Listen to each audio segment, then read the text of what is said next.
But अब जो reality है ना, फिलहाल जो चल रही है, वो ये है, 2 साल का प्रोबेशन टाइम पीरियड देती है गवर्नमेंट आपको। जब आपके घर ज्वाइनिंग लेटर आएगा ना, उसमें लिखा होगा बड़े बड़े अक्षरों में साफ साफ कि आपको 2 साल के डिपार्टमेंट है वो time to time exams conduct कराता रहता है, तो आपका प्रमोशन उसमें होता रहता है।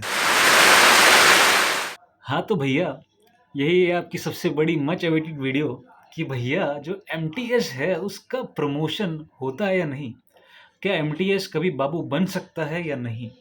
तो चलिए ये सारे जो आपके प्रमोशन को लेके डाउट्स हैं ये क्लियर करते हैं और इस वीडियो में आगे बढ़ते हैं।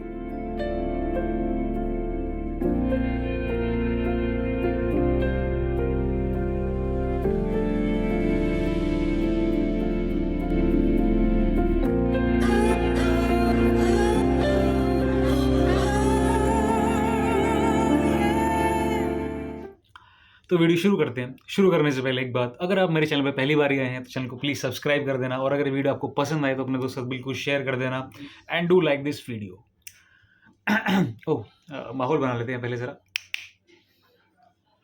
हाँ तो भैया, बात ऐसी है कि जो एमटीएस है वो केंद्रीय सरकार के अंदर आपको नौकरी लेनी है तो सबसे जो छोटी पोस्ट जो मानी जाती है 10वीं बेस पे, दैट इज एमटीएस बेसिकली। इस बार लिटिल सा चेंज हुआ था एग्जाम के अंदर। इस बार हवलदार भी डाल दिया गया था, एमटीएस क्लरिकल के साथ एमटीएस हवलदार भी डाल दिया गया था। ये तो होगी एग्जाम के बारे में बात थोड़ी सी कि ये 10th बेस है। उसके बाद आपका 12th बेस आता है जो आपका CHSL होता है, जिसके अंदर आपके लोअर डिवीजन क्लर्क भर्ती होते हैं। उसके अंदर आपका पहले sorting assistant and postal assistant भी भर्ती हुआ करता था, जो कि अब नए नोटिफिकेशन के अंदर उसको सीजीएल के अंदर शिफ्ट कर दिया गया है। जो आपका 2400 ग्रेड पे की नौकरी थी वो शिफ्ट कर दी गई है। अब खाली 1900 बचा है CHSL के अंदर, एंड शायद डीओ भी अभी भी है शायद CHSL में। And now coming towards your CGL, that is a combined graduate level. वो आपका ग्रेजुएशन बेस एग्जाम होता है, यानी कि अगर आप ग्रेजुएट हैं, 18 साल से ऊपर हैं, तो आप इस नौकरी के लिए अप्लाई कर सकते हैं। इसके अंदर कई सारी आपकी मल्टीपल वैकेंसीज होती है। SSC basically staff selection commission है जो आपके इन एग्जाम्स को कंडक्ट करवाता है अलग अलग डिपार्टमेंट से वैकेंसीज लेके। तो एसएससी के हाथ में आपके प्रमोशंस नहीं होते हैं। If any one of you is thinking कि एसएससी प्रमोट करवाता है, दैट इज रॉन्ग। एसएससी सिर्फ रिक्रूट करवाता है और रिक्रूट करा के उन डिपार्टमेंट्स को दे देता है और मिनिस्ट्रीज को बच्चे प्रोवाइड कर देता है। That is the sole work of SSC, that is staff selection commission, that's it. ऐसे एसएससी के अंदर और भी एग्जाम्स होते हैं, CPO, steno and those are different exams. But फिलहाल we are talking about the promotion, that is main topic of a video, promotion. तो यार अगर आपने 12th करी हुई है और अगर आप 10th बेस एग्जाम पे जा रहे हैं तो इस means you are over qualified for. And अभी जो 2019 का जो बैच था मेरे वाला, उसके अंदर अप्रोक्सीमेटली 8000 से अबव वैकेंसीज थी। एंड एज पर डेटा उसमें 90% से अबव स्टूडेंट शायद ग्रेजुएट थे, एंड मोस्ट कुछ कुछ तो उसमें एमबीए तक थे और एमटेक थे। तो ये ओवर ओवर क्वालिफाइड स्टूडेंट्स ने अप्लाई किया था। In fact I was also in graduate, मतलब I was in my second year while I applied for this form, and graduation होने के बाद I join this. So it means कि मैं 12th base के लिए अप्लाई कर सकता हूँ, यानी कि मैं बेसिक क्राइटेरिया तो फुलफिल कर रहा हूँ प्रमोट होने के लिए। मैं बेसिक क्राइटेरिया फुलफिल कर रहा हूँ कि अगर मेरे को सीएचएस वाली पोस्ट चाहिए तो मैं उस पर जा सकता हूँ डायरेक्ट। बट क्या मैं जैसे ही मैंने ज्वाइन किया तो क्या मैं नेक्स्ट डे जाके एग्जाम दे दूंगा और क्या मुझे वो अगले दिन ही एलडीसी बना देंगे एमटीएस से? नहीं, ऐसा बिल्कुल भी नहीं है यार। अगर मैंने एमबीए तक भी कर रखी है, एमटेक कुछ भी कर रखा हो, इनफैक्ट इवन एमफिल और whatever degree I had done, they are least interested in that. आप लोग अपने घिसते रह जाओगे और गलती से भी सोच मत लेना कि एमटीएस बन के आप ऊपर बाबू लेवल तक पहुंच जाओगे। कुछ पहले के टाइम पे ऐसा देखा गया है, मैंने ऑफिस में एड ऑब्जर्व की, जो पहले के टाइम पे एमटीएस लगे थे, पहले क्या रहता था, कॉन्ट्रैक्ट बेस पे लगते थे एमटीएस। तो कॉन्ट्रैक्ट वाले परमानेंट हो गए कुछ टाइम पीरियड बाद। फिर कुछ लोगों ने जिन्होंने 12th कर रखी थी और ग्रेजुएट थे, उन लोगों का प्रमोशन होता गया। तो प्रमोशन क्राइटेरिया कुछ ऐसा था, एमटीएस टेम्परेरी से पहले वो परमानेंट बने कॉन्ट्रेक्चुअल से, then वो lower division clerk, then upper division clerk, and then after that they became ASO, that is assistant section officer, then section officer तक तो बहुत रेयर केस है पहुंचना, ASO तक पहुंचे हैं लोग। तो वो हो गई पहले की बात, आज से 10-20 साल पहले जो रिक्रूट हुए थे, जब ये प्रमोशन ऐसा था कि गवर्नमेंट प्रमोशन कर रही थी। बट अब जो रियलिटी है ना, फिलहाल जो चल रही है, वो ये है कि प्रमोशन हो नहीं रहे हैं। तो भैया ये दिमाग से अपने फितूर निकाल देना कि प्रमोशन की आओगे और एमटीएस दे के तुम बाबू बन जाओगे। ऐसा गलती से भी नहीं होने वाला है, तो तैयारी करो आगे की। और इसके अंदर और भी बातें हैं, ऐसा नहीं है कि दो बैठे आ गए प्रोबेशन कंप्लीट, और प्रोबेशन भी बहुत मेजर रोल प्ले करता है। 2 साल का प्रोबेशन टाइम पीरियड देती है गवर्नमेंट आपको। जब आपके घर ज्वाइनिंग लेटर आएगा ना, उसमें लिखा होगा बड़े बड़े अक्षरों में साफ साफ कि आपको 2 साल के प्रोबेशन पीरियड में रखा गया है। प्रोबेशन के अंदर आप अप्लाई नहीं कर सकते हैं डिपार्टमेंटल एग्जाम्स के लिए, पहले आपको प्रोबेशन के लिए करना पड़ेगा। प्रोबेशन का मतलब है कि आप उस नौकरी के लिए फिट बैठ रहे हैं एकदम, मतलब you are eligible for this job and आपको ये कर देना कंटिन्यू करना चाहिए। फिर उसके बाद डिपार्टमेंटल जब एग्ज़ाम निकलेंगे, मिनिमम 2 साल पूरे करने के बाद जब आप फॉर्म फिल करेंगे फिर आप देंगे, उसके बाद आप जाकर एमटीएस से एलडीसी बनेंगे, यानी कि मिनिमम 2 साल के बाद आप जाके एलडीसी बनेंगे। उसके बाद फिर से आपके ऊपर प्रोबेशन लग जाएगा। प्रोबेशन को अगर आप ढंग से समझना चाहते हैं कि प्रोबेशन क्या है, इसमें क्या क्या होता है, तो आप इस लिंक पे जाके क्लिक कर सकते हैं। यहाँ से आपको प्रमोशन के बारे में पता लग जाएगा कि प्रमोशन का क्या क्राइटेरिया होता है।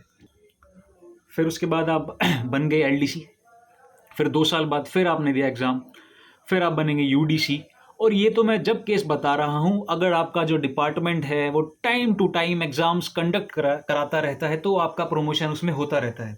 उसके बाद भी इसमें कई सारे वो क्राइटेरियाज होते हैं, वैकेंसीज लिमिटेड ही होती हैं। अगर 8,000 बच्चों का सिलेक्शन हुआ है एमटीएस के अंदर, उसके अंदर फिर डिपार्टमेंट एलोकेट हो गया, डिपार्टमेंट के अंदर भी फिर वैकेंसी होनी चाहिए at particular moment of time. अगर आपको ऊपर वाली पोस्ट पे जाना है तो वहाँ पर भी कई सारे इसमें पेज होते हैं, फिर आपको अप्लाई करना पड़ेगा and then the same formalities आपको टाइपिंग के लिए करनी पड़ेगी जो सीएचएल के अंदर होती है। फिर वो सब करते करते आपके आराम से 2-3 साल निकल जाएंगे ऐसे ही जो होते हैं। एंड फिर उसके बाद आप फिर यूडीसी के लिए सेम वे अप्लाई करेंगे। फिर आप UDC LDC, basically these are the hierarchy in the ranks. आपको हायरार्की और रैंक्स अगर और अच्छे से डिटेल में समझनी है कि क्या हायरार्की है एफएचक्यू में या बाकी कैडर्स जो होते हैं उनमें, तो आप जाके इस लिंक पे क्लिक कर सकते हैं। वहाँ से आपको हायरार्की के बारे में पता लग जाएगा कि एमटीएस से ऊपर कौन सी पोस्ट होती है, फिर उससे ऊपर कौन सी पोस्ट होती है, उससे ऊपर कौन सी। इससे आप बड़ी ही आसानी से समझ पाएंगे कि किस प्रकार से उसमें हायरार्की दी जाती है और कौन सी रैंक को कौन सा पे level, all these things. And now continue conclusion में निकल कर यही आता है सामने कि प्रमोशन के लिए बिल्कुल भी मत बैठना। जिस बंदे के अंदर पोटेंशियल है, जो भी जिसने भी अभी 2019 वाले में सिलेक्शन लिया है, या जिन होनहार कैंडिडेट्स ने 2020 में सिलेक्शन लिया है, या जो 21 में लेने वाले हैं, या आगे आगे जो भी एग्ज़ाम देंगे, तो वहाँ पर बैठना बिल्कुल भी मत। प्रमोशन के भरोसे अपने एग्जाम्स की तैयारी करते रहना आगे side by side. Just don't rely on this job only. If you have got the potential then don't waste it over a 10th base MTS job. ये मेरा यही आपके लिए एक मैसेज है।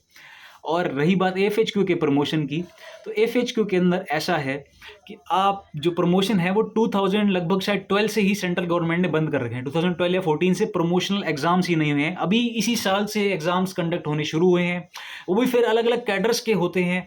कभी स्टेनो का हो रहा है तो कभी किसी का भी, शायद हाल फिलहाल में स्टेनो कैडर का एग्जाम चल रहे हैं जो पीए होते हैं उनका। तो अलग अलग कैडर्स के भी इसमें चक्कर रहता है कि इनका भी होगा, फिर इनका बाद में होगा, आपका होगा। तो प्रमोशन के एग्जाम्स के थ्रू तो भूल ही जाना गलती से भी कि एमटीएस की नौकरी से आप कभी लाइफ में बाबू बन पाओगे। फिलहाल जो स्टेटस चल रहा है बिल्कुल भी नहीं। मेरे खुद के जो दोस्त हैं जो पुराने लगे हुए हैं 2011-10 के, they are still working as an MTS. So don't even think about it कि you will become an officer while joining as an MTS. So if any one of your relatives ask you about promotion criteria कि कब हो रहा है कब नहीं, simply tell them there is no promotion and you can't rely over it. उनको एक video जाके दिखा देना, this is the reality, this is the real phase which I am telling you about the promotions. So ये तो हो गई हमारी प्रमोशन के बारे में बात। एंड तो this the whole and sole conclusion of this video which comes out is that कि एमटीएस ज्वाइन करके नहीं बनेगा बाबू। So don't even think about it. And अगर आपने कभी पहले 20 साल पहले अगर ज्वाइन किया होता तो शायद आप मतलब आपका जो ग्रेड पे है वो आप 4800-4600 तक पहुंच जाते, शायद, वो भी गारंटी नहीं है। बट फिलहाल के लिए तो भूल जाओ गलती से भी कि आप एमटीएस से इवन क्लर्क तक बन जाओगे, वो भी आने वाले 10-15 साल में। तो यही रियल फेस है फिलहाल जो चल रहा है प्रमोशंस को लेके। तो उम्मीद है कि मैं आपके प्रमोशन के बारे में जो डाउट था वो क्लियर कर पाया हूँगा। सो फिलहाल के लिए इस वीडियो में मेरी तरफ से इतना ही। चलिए आपसे विदा लेता हूँ। Wait, just don't go anywhere. Do like the video if you really like this, and don't forget to subscribe the channel. If you still got any doubt regarding the promotion, then do write in the comments section. And we have a little target, that is to reach 10,000 subscribers by the end of this year. So please help me in reaching over there, and do share it among with your friends, and help me in reaching 10,000 subscribers by the end of this year. Signing off. Bye bye. Take care. The Sarkari guy, not just an government employee.